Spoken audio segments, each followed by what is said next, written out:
Who is Zoreen Nizamani it is over article کیا ہے اور اسے ایکسپریس ٹریبیون سے کیوں ہٹایا گیا، اور زورین نظامانی نے اس آرٹیکل میں کیا کہا اسٹیبلشمنٹ اور حکومت کے خلاف۔ اس آرٹیکل چھپنے کی وجہ سے زورین نظامانی کو کیا خطرہ لاحق ہو سکتا ہے اور اسے کن مشکلات سے گزرنا پڑ سکتا ہے۔ آج کی اس ویڈیو میں ہم ان سوالات کے جواب ڈسکس کریں گے۔ ہمارے چینل کو سبسکرائب کر دیجئے۔ زورین نظامانی ایک پاکستانی وکیل، ماہر جرمیات اور ایک مصنف ہیں، جو کہ سن 2026 میں شائع ہونے والے آرٹیکل اٹ از اوور کی وجہ سے وہ خبروں میں رہے ہیں۔ وہ معروف اداکارہ فضیلہ قاضی اور کیسر نظامانی کے بیٹے ہیں۔ اس وقت یونیورسٹی آف انکرساس سے کرمینالوجی میں پی ایچ ڈی کر رہے ہیں۔ ان کا مضمون جنوری سن 2026 میں ایکسپریس ٹریبیون میں شائع ہوا، جسے بعد میں ہٹا دیا گیا۔ اس تحریر میں انہوں نے پاکستان کے پرانے نظام اور جین زی کے درمیان بڑھتی ہوئی خلیج کو سخت الفاظ میں بیان کیا۔ زورین کا کہنا ہے کہ پاکستان کے نوجوان یعنی جین زی اب ریاست کے روایتی بیانیے اور مصنوعی حب الوطنی کو مسترد کر چکے ہیں، جس کی وجہ سے سوشل میڈیا پر سینسرشپ کی بحث چھڑ گئی۔ اب دیکھتے ہیں اس آرٹیکل کو کہ اس آرٹیکل میں زورین نظامانی نے کیا ایسے الفاظ کیے اور کن انکشافات کا اظہار کیا جس کی وجہ سے اس کا آرٹیکل ایکسپریس ٹریبیون سے ہٹا دیا گیا۔ زورین نظامانی لکھتے ہیں کہ اٹ از اوور، نوجوان ذہن یعنی جین زی اور الفا وہ بخوبی جانتے ہیں کہ کیا ہو رہا ہے۔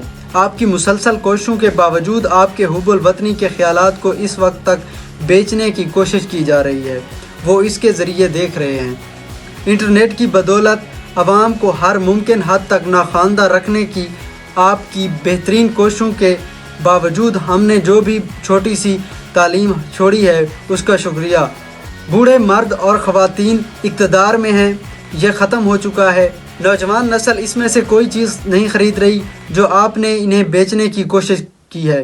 آپ سکولوں اور کالجوں میں کتنے ہی مذاکروں اور سیمینار کا اہتمام کریں، محب وطنی کو فروغ دینے کی کوشش کریں، یہ کام نہیں کر رہا۔ جب حب الوطنی فطری طور پر اس وقت آتی ہے جب یکساں مواقع، مضبوط انفراسٹرکچر اور مؤثر میکانزم موجود ہو، جب آپ اپنے لوگوں کو بنیادی ضروریات فراہم کرتے ہیں، تو آپ کو طلباء کو یہ بتانے کے لیے اسکولوں اور کالجوں کہ وہ اپنے ملک سے محبت کرتے ہیں، وہ پہلے سے ہی کریں گے۔ نوجوان دماغ جین زی اور الفا وہ بخوبی جانتے ہیں کہ کیا ہو رہا ہے۔ آپ کی مسلسل کوششوں کے باوجود آپ کی حب الوطنی کے بارے میں اپنے خیالات کو بیچنے کی کوشش کی جا رہی ہے، وہ اسے ٹھیک سے دیکھ رہے ہیں۔ انٹرنیٹ کی بدولت ہم نے جو کچھ بھی چھوڑا ہے، اس کی بدولت عوام کو ہر ممکن حد تک ناخواندہ رکھنے کی آپ کی بہترین کوششوں کے باوجود آپ ناکام رہے ہیں۔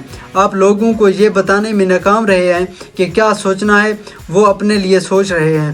ہو سکتا ہے کہ وہ اپنے دماغ کی بات کرنے سے تھوڑا بہت ڈرتے ہیں کیونکہ وہ سانس لینے کو ترجیح دیتے ہیں، لیکن وہ خود راست بازی اور نیکی کے اگلے حصے میں دیکھتے ہیں جسے آپ نے بہت احتیاط سے ایک ساتھ رکھا ہے۔ تو ان کے لیے مستقبل ایسا لگتا ہے کہ نوجوان آبادی اور موجودہ حکومت کے درمیان بڑے پیمانے پر رابطہ منقطع ہے، کوئی باہمی زمین نہیں ہے۔ جین زی تیز تر انٹرنیٹ چاہتا ہے، اقتدار میں رہنے والے مضبوط فائر وال چاہتے ہیں۔ جین زی سستے اسمارٹ فونز چاہتا ہے، بومرز چاہتے ہیں کہ اسمارٹ فون پر ٹیکس عائد کیا جائے۔ جین زی فری لانسنگ پر پابندیوں میں نرمی چاہتا ہے، بومرز فری لانسنگ پر زوائد بڑھانا چاہتے ہیں۔ ایسا لگتا ہے کہ ان کے درمیان کوئی مشترکہ بنیاد نہیں ہے، یہی وجہ ہے کہ بومرز دوبارہ کھو گئے ہیں۔ تم جانتے ہو کیوں؟ جین زی کے پاس اپنے ہیڈ فون اشتہار پر ہیں جس کی ادائیگی اسپوٹیفائی نے کی۔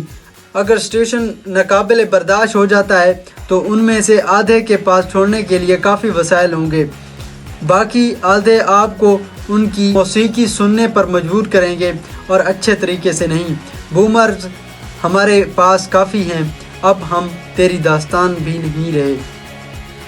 اس سارے آرٹیکل میں جو بنیادی چیزیں ہم نکال سکتے ہیں وہ یہ ہیں کہ حکومت اور نوجوان نسل جسے جین زی یا الفا کہا جاتا ہے، ان کے درمیان بہت بڑا تضاد ہے، مطلب ان کے درمیان بہت بڑا خلا ہے جو پر نہیں ہو رہا، اور حکومت، ان کا کہنا یہ تھا، اس میں وہ لکھتے ہیں اس آرٹیکل میں کہ حکومت چیزوں کے اوپر ٹیکس لگانا چاہتی ہے، حالانکہ جو جین زی ہے یا جو نوجوان ہے وہ چاہتے ہیں کہ اسے تیز ترین انٹرنیٹ دیا جائے، اسے تیز ترین اور سستی چیزیں دی جائیں، مگر حکومت اس پہ ٹیکس لگانا چاہتی ہے۔ وہ چاہتے ہیں کہ وہ چیزوں کو دیکھیں، وہ چیزوں کو انالائز کریں، وہ چیزوں کو سمجھیں کہ ملک ہمارا کس طرف جا رہا ہے، لیکن یہ چاہتے ہیں کہ ان کے اوپر پابندیاں لگائی جائیں، ان کو ہتھکڑیاں لگائی جائیں۔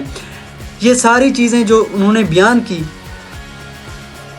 اب خطرہ یہ ہے کہ انہیں گرفتار بھی کیا جا سکتا ہے، کیونکہ اگر آرٹیکل ان کا ہٹ سکتا ہے، جیسے ہی یہ بات زیادہ پھیلے گی اور جتنا زیادہ سوشل میڈیا کے اوپر یا انٹرنیٹ کے اوپر یا ڈیجیٹل اور الیکٹرانک میڈیا کے اوپر، مین اسٹریم میڈیا کے اوپر یہ بات پھیلے گی، اتنا ہی زورین نظامانی کو اس سے خطرہ ہو سکتا ہے۔ 2 سال پہلے بھی کیسر نظامانی کے کسی بیٹے کو گرفتار کیا گیا تھا، لیکن اب دیکھنا یہ ہے کہ اس وقت اور یہ جو آرٹیکل ہے یہ حالات کو کس طرف لے کے جا سکتا ہے۔ چینل کو ابھی تک اگر آپ نے سبسکرائب نہیں کیا تو سبسکرائب کر دیجئے اور بیل آئیکن ضرور دبائیں تاکہ ہماری ہر نئی آنے والی ویڈیو آپ تک پہلے پہنچتی رہے۔ ملتے ہیں کسی اگلی ویڈیو میں، تب تک کے لیے اللہ حافظ۔